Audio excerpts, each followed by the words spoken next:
오늘 우리에게 주시는 하나님의 말씀 에스라서 1장 1절이야 3절입니다. 오늘 성경 본문이 구약 성경 에스라서의 말씀입니다.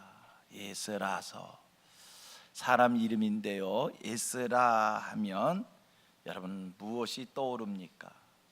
에스라서 하면 여러분들은 어떤 내용을 알고 계십니까?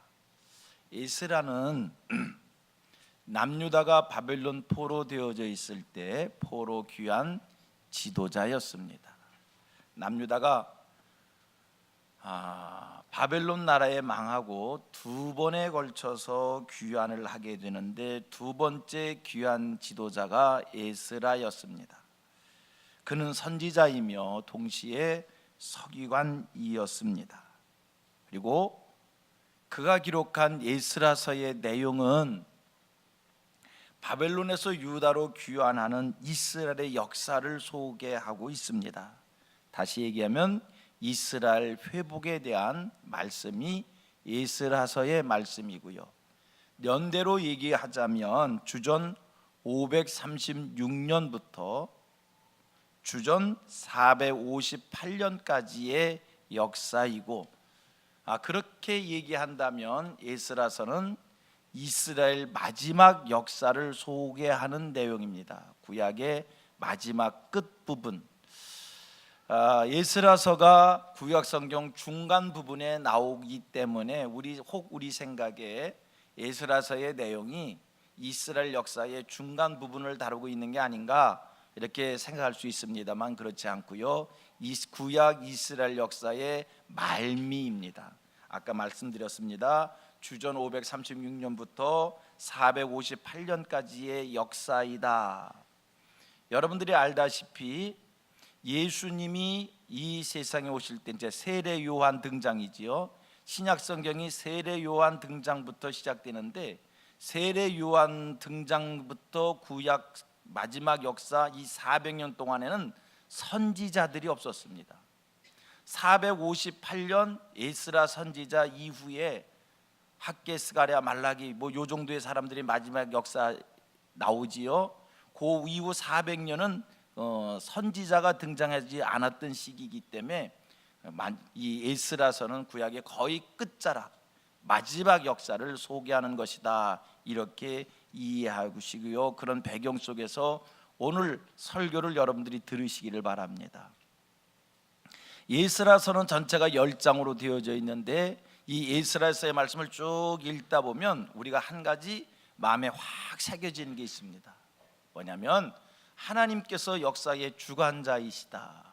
이 세상 역사는 절대자 하나님의 손끝에서, 절대자 하나님의 주장하심 속에서 역사가 진행된다라는 것을 발견하게 될 것입니다. 여러분, 역사라고 하는 것은요, 그냥 우연히 흘러가고 지나가고 다가오는 것이 아니라 역사의 사건 하나하나가 절대자 하나님의 철저한 간섭과 주관과 주장하심과 인도하심 속에 역사의 사건들이 이어진다는 겁니다.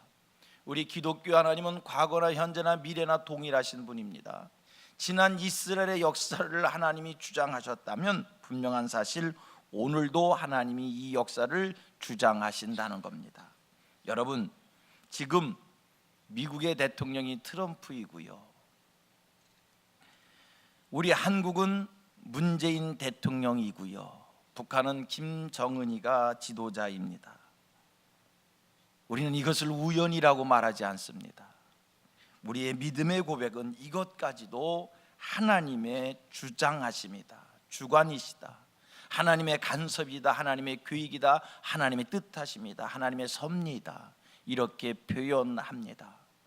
여러분, 지금은 우리가 왜 문재인 대통령이고 트럼프가 미국 대통령이고 김정은이 북한 지도자인지 우리는 지금은 모릅니다. 그러나 역사가 지나고 난 다음 돌아보면 그 모든 게 하나님의 시간표였었구나, 그 모든 게 하나님의 간섭이었구나 라고 하는 것을 우리가 깨닫게 되어질 것입니다. 이러한 배경 속에서 우리가 에스라서의 말씀을 추적해 보면요, 저는 이렇게 표현하고 싶습니다. 에스라서의 말씀을 쭉 읽다 보면 완전히 소름이 끼칠 정도로 우리 하나님께서 역사를 완전히 간섭하시고 우리 하나님께서 이 역사를 주장 인도하신다는 겁니다.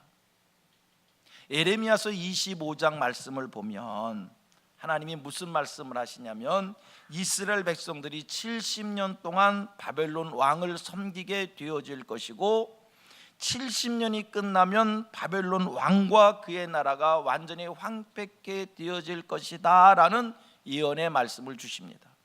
예레미야서 25장 이 말씀은 지금 남유다가 바벨론 나라한테 망할 즈음에 주신 말씀입니다. 바벨론에 망할 즈음에 하나님이 주신 말씀이 뭔가 앞으로의 이야기를 하나님이 예레미야 선지자를 통해서 주셨는데, 너희들이 이제 70년 동안 바벨론을 섬기게 될 것이다. 그리고 70년이 지나면 너희를 망하게 한 바벨론 나라는 완전히 황폐케 되어질 것이다. 그리고 70년이 되면 너희들은 다시 회복하게 될 것이다. 이 말씀을 우리 하나님이 미리 예언으로 주신 것입니다. 그런데요, 어쩌면 그렇게 놀랍게도 하나님께서 70년이라는 세월을 약속 시간을 주셨는데 정말 70년이 되었을 때 바벨론이란 나라는 파사라는 나라한테 의하여 완전히 멸망되어지고 남유다는 회복되어졌다는 겁니다. 여러분, 이걸 우리가 어떻게 이해하겠습니까? 이걸 어떻게 말해야 됩니까? 아, 그렇구나. 모든 것이 다 하나님의 주권 속에 있는 거구나. 모든 것이 다 하나님의 계획하심 속에 있는 거구나. 자, 성경을 한번 찾아봅니다. 에레미야서 25장 11절과 12절입니다. 보십시오. 이 모든 땅이 폐허가 되어 놀랄 일이 될 것이며 다 같이 이 민족들은 70년 동안 바벨론의 왕을 섬기리라.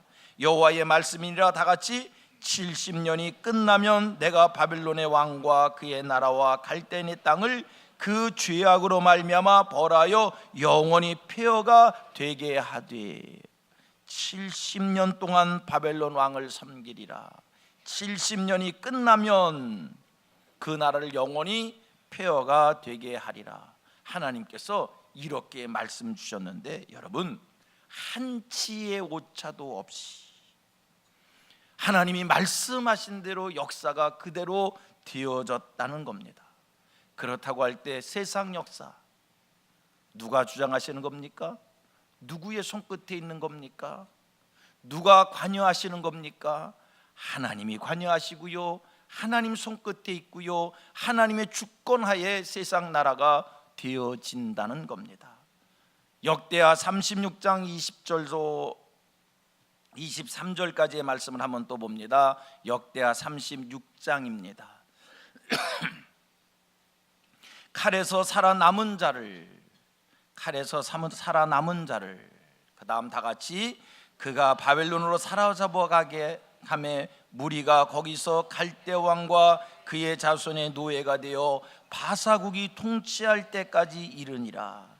이에 토지가 황폐하여 땅의 안식력을 누린 것 같이 안식하여 다 같이 70년을 지냈으니 여호와께서 예레미야의 입으로 하신 말씀이 이루어졌더라. 여호와께서 예레미야의 입으로 하신 말씀이 어떻게 됐다? 이루어졌다. 여러분, 지금 읽은 말씀 속에 바사국이 등장합니다. 바사국이 통치할 때까지 이르니. 여러분, 바사국은 우리가 성경에는 바사 나라 이렇게 설명하지만, 표현하지만 우리가 세계사 속에서 배운 나라는 페르시아입니다. 그 나라가 그 나라입니다. 페르시아를 성경은 바사라 이렇게 번역해 놨는데, 역사 속에 페르시아라는 나라가 새로운 강대국으로 등장해서 이 나라가 바벨론을 멸망시킵니다. 우리 생각해 봅니다. 역사 속에 바벨론이 등장한 이유는 어디에 있고, 역사 속에 페르시아가 등장한 이유는 어디에 있는 겁니까? 하나님의 말씀이 이루어지기 위하여. 우리 하나님께서 무슨 말씀을 하셨습니까? 이 유다나를 향해서 주신 말씀, 이 민족은 70년 동안 바벨론 왕을 섬기리라. 70년이 찼습니다. 하나님의 약속입니다. 70년이 차면 이스라엘이 회복되어져야 합니다. 이 이스라엘을 회복시켜 주셔야 되겠기에 세계 역사 속에 하나님께서 새로운 강대국을 등장해서 바벨론을 멸망시킬 만한 새로운 최강국을 하나님이 등장시키어서 그 나라로 하여금 바벨론을 멸망시키고 바벨론에 포로되어졌던 이스라엘 나라를 정말 하나님께서 예레미야의 선지자에게 예언해 주신 말씀 그대로 그 나라를 하나님이 회복시켜 주십니다.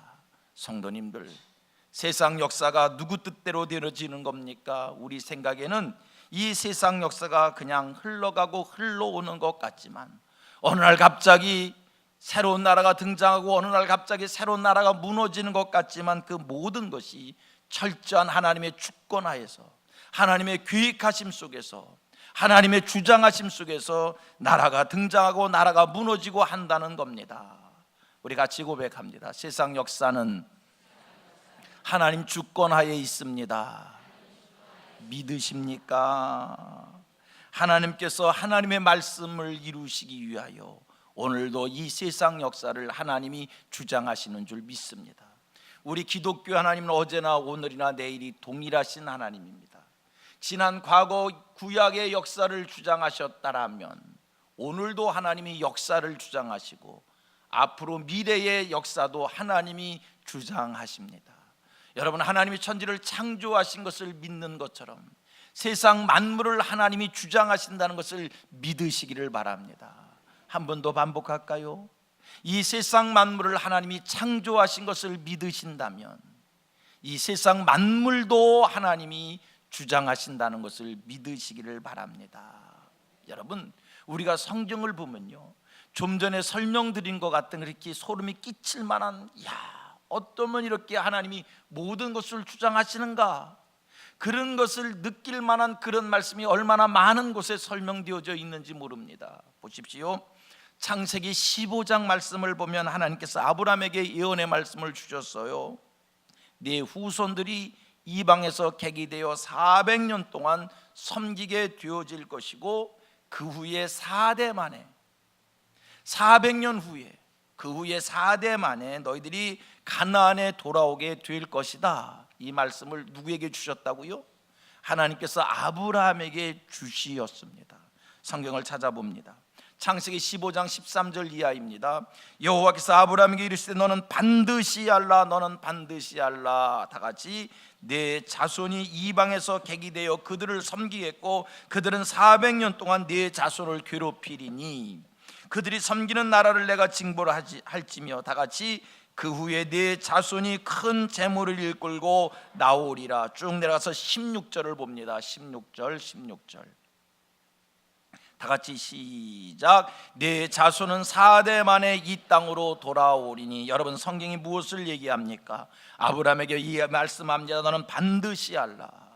내 자손이 이방에서 객이 되어 그들을 섬기겠고 그들은 400년 동안 네 자손을 괴롭히리라. 그리고 쭉 내려가서 그 후에 4대 만에 내 자손이 이 땅으로 돌아오리라. 이게 성경 말씀인데요, 이게 아브라함 때 주신 말씀인데요, 여러분, 그렇게 되더라는 겁니다. 그렇게 되더라는 겁니다. 보십시오. 하나님께서 아브라함 때 이 말씀을 주셨습니다. 그리고 이 말씀을 이루기 위하여 한쪽에서 하나님이 역사를 이렇게 주장해 가십니다. 저를 보셔야 돼요. 하나님께서 아브라함 때의 말씀을 이렇게 주셨습니다. 그리고 하나님께서 이 말씀을 이루시기 위하여 한쪽의 역사를 이렇게 이루어 가셨습니다. 자, 아브라함의 아들이 이삭입니다. 이삭의 아들이 야곱입니다. 야곱에게 12아들이 있었습니다. 그런데 이 야곱이 12아들 중에 11번째 요셉을 지극히 극진히 사랑합니다. 너무너무 사랑합니다. 다른 형제들이 보았을 때 시기할 정도로 야곱이 요셉을 편애를 합니다. 아버지가 요셉을 편애하는 것이 형들이 못마땅했습니다. 그래서 형들이 요셉을 시기하여 애굽에 팔아먹습니다. 요셉이 애굽 보디발 장군 집으로 팔려갑니다. 보디발 장군 집에 머슴이 됩니다. 종이 됩니다. 보디발 장군 집에 종이 되어 그 집에서 머슴놀이 할 때 보디발 장군 부인이 요셉을 자기 사람 만들고 싶은 애정이 마음에 생깁니다. 요셉이 그를 거부합니다. 보디발 장군이 요셉을 모함하여 감옥에 갇히도록 감옥에 가두게 합니다. 여러분, 이 모든 것이 우연입니까? 하나님께서 아브라함에게 네 자손이 이방에서 객이 되어 400년 동안 그들을 섬기리라, 종이 되리라, 이 말씀을 하나님이 이루시려고 이렇게 이루어 가시는 겁니다. 보디발 장군 부인의 모함받고 감옥에 갇힌 요셉, 감옥에 갇혀서 두 사람을 만나게 됩니다. 바로 왕의 술 맡은 관원, 떡 맡은 관원을 바로 왕의 신하를 감옥에서 만납니다. 두 사람의 꿈을 바로 요셉에 해몽해 줍니다. 술 맡은 관원에게 당신은 복직할 수 있을 것이라는 해몽을 해줍니다. 당신이 이 다음에 복직되어진 다음에 나를 잊지 마세요. 술 맡은 관원이 정말로 복직이 되어졌습니다. 왕 곁에 갔습니다. 왕이 어느 날 꿈을 꿨습니다. 그 꿈이 도무지 알 수가 없었습니다. 해몽할 수가 없었습니다. 이때 술 맡은 관원이 자기가 감옥에 갇혔을 때 자기 꿈을 해몽해 주었던 요셉을 기억해냅니다. 바로 왕에게 소개합니다. 요셉이 바로 왕의 꿈을 해몽해 줍니다. 그것이 계기가 되어 요셉이 애굽 나라의 총리에 오르게 됩니다. 생각해 봅니다. 요셉이 형들의 미움받아 애굽에 팔려가고 애굽에 종되고 애굽의 감옥에 들어가고 감옥에 들어가서 꿈을 해몽하고 그리고 바로 왕이 꿈꾸고 바로 왕의 꿈을 해몽해 준 게 우연입니까? 하나님께서 이렇게 말씀하신 것을 이루시기 위하여 이렇게 역사하셨던 겁니다. 자, 요셉이 애굽의 총리가 되었을 때에 가나안 땅에 흉년이 듭니다. 가나안 땅에 흉년이 드니 가나안에 요셉의 형제들이 곡식을 사기 위하여 애굽 땅에 건너오게 됩니다. 총리가 된 요셉을 자기 동생을 만나게 됩니다. 그것이 계기가 돼요. 요셉의 모든 형제들이, 야곱의 모든 가족들이 다 애굽 땅에 이주해서 살게 되어집니다. 이것은 하나님께서 아브라함 때에 말씀하던 이방에서 객이 되어 400년 동안 그들을 섬기겠다는 이 말씀이 이루어지기 시작하는 겁니다. 얼마나 놀랍습니까? 말씀하시고 말씀대로 이루시는 하나님, 이것은 야곱 가문의 가족 사이의 이야기가 아닙니다. 하나님의 말씀이 이루어지는 하나의 역사의 증거입니다.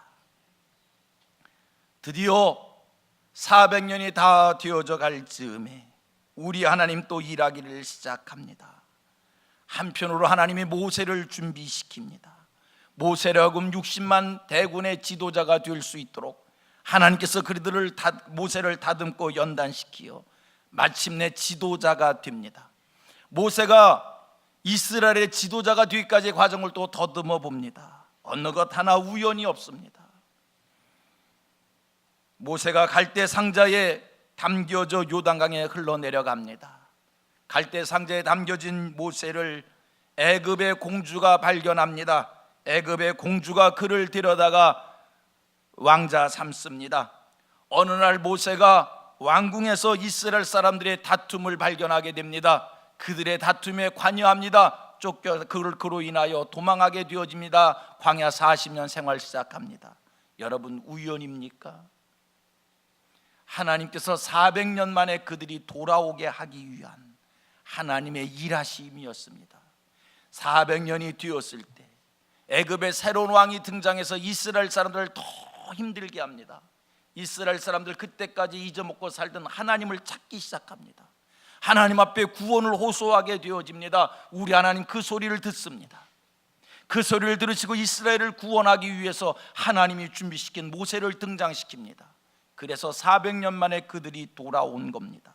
성도님들, 제가 왜 이렇게 구체적으로 장황하게 야곱 가문의 이야기를, 요셉 중심의 이야기를, 모세의 이야기를 여러분들에게 말씀드린 겁니까? 역사 만물을 하나님이 주관하신다는 겁니다. 모든 것은 하나님의 계획하심 속에, 하나님의 섭리 속에, 하나님의 예정 속에, 하나님의 뜻하심 속에 진행되어진다는 겁니다. 기억하십시오. 오늘 저와 여러분들의 삶도 하나님의 주권하에 있는 줄 믿습니다. 기억하십시오. 우리 대한민국의 역사도 하나님의 손끝에 있는 줄로 믿습니다. 이 나라, 우리 민족의 역사 누가 주장하십니까? 누가 주도합니까? 이념과 사상을 앞세운 진보주의자들이 이 나라의 역사를 주장합니까? 아니면 보수주의자들입니까? 우리 민족의 앞나라가 누구의 손에, 누구의 주권하에 있는 겁니까? 김정은입니까? 아닙니다. 미국의 트럼프입니까? 아닙니다. 중국도 아닙니다. 문재인 대통령도 아닙니다. 하나님의 철저한 주권 속에 있는 줄 믿습니다. 기억하십시오. 하나님은 과거와 현재와 미래가 동일하십니다. 구약 이스라엘 역사를 주장하신 하나님, 오늘 세계의 역사를 주장하십니다. 세계의 역사를 주장하시는 하나님께서 대한민국의 역사도 주장하시는 줄 믿습니다. 하나님께서 우리 민족 가운데 역사하셔서 130여 년 전에 순수한 복음주의자들을 이 땅에 보내주시었고, 그 선교사들로 하여금 우리 한국교회는 귀한 훈련을 받았습니다. 하나님께서 130여 년 전에 너무나 좋은 선교사들을, 너무나 훌륭한 선교사들을 이 땅에 보내주셔서 한국교회 말씀대로 믿고 말씀대로 사는 신앙을 배우게 해 주시었습니다. 말씀대로 믿고 말씀대로 살며 하나님의 축복을 누리는 성도 되게 해 주시었습니다. 여러분, 우리 하나님께서 왜 한국교회를 이처럼 말씀대로 믿고 말씀대로 사는 교회로 우리 성도들을 그렇게 훈련시켰을까요? 이 속에 하나님의 크신 섭리가 있는 줄로 믿습니다. 역사를 더듬어 보았더니 우리나라 초대 대통령이 이승만 대통령이었던 것도, 현재 문재인 씨가 대통령이 된 것도 우연이 아니라 이 순간 트럼프가 미국의 대통령이 된 것도, 김정은이가 북한의 지도자가 된 것도 우연이 아니라 역사의 주관자이신 하나님의 주권하에 이 모든 것이 맞아떨어진 하나님의 간섭이요, 하나님의 인도하심이요, 하나님의 주장하심이요, 하나님의 주권인 줄로 믿습니다. 그러므로 여러분, 불만하지 마십시다. 불편해하지 마십시다. 불안해하지 마십시다. 초조해하지 마십시다. 결국은 이 모든 일들을 통해서 하나님께서 하나님의 뜻을 이루실 것입니다. 불만하지 말고, 불안해하지 말고, 초조해하지 말고, 이 모든 일들 속에 하나님이 어떻게 이 민족을 이끄시는가 믿음으로 바라볼 수 있는 저와 여러분 되어지기를 축복합니다. 우리 국민들은요, 참 좋은 장점인 것 같기도 하고요, 왜 그러는지 이해는 안 가고요. 제가 한국 사람이니까 이런 얘기 해도 뭐 한국 사람이 한국 얘기 하는데 뭐 다른 나라 사람이 이런 얘기하면 이게 욕인가 뭐 의심할 수 있겠지만, 우리 국민은요, 조금만 얘기만 들면 뭐가 다 된 것처럼 좋아하고, 뭐가 조금만 구름이 끼면 이제 소나기 오고 홍수 나서 망할 것처럼 걱정하고, 얼마 전에 우리 대통령이 김정은 씨를 만났더니 통인이 다 된 것처럼 원 세상에 왜 그렇게들 난리가 났는지. 김정은 씨가 뭐 씨자야? 김정은, 그럼 뭐 이름 부를 수도 없고, 어쨌든 김정은이가 한번 배짱을 부렸더니 이제 통일이 먼 것처럼 그럼 그렇지. 여러분, 쉬동하지도 말고요. 우리 성도들은 하나님이 역사를 주장하신다는 믿음 속에 하나님께서 이 대한민국을 어떻게 이끄실지 믿음으로 바라보는, 그리고 흔들림 없는, 그리고 내일을 준비하는 하늘 백성들 되기를 축복합니다. 믿음의 선배들한테 들은 얘기가 있습니다. 믿음의 선배들로부터 가르침 받은 것이 있습니다. 믿음의 선배들을 통해서 훈련받은 것이 있습니다.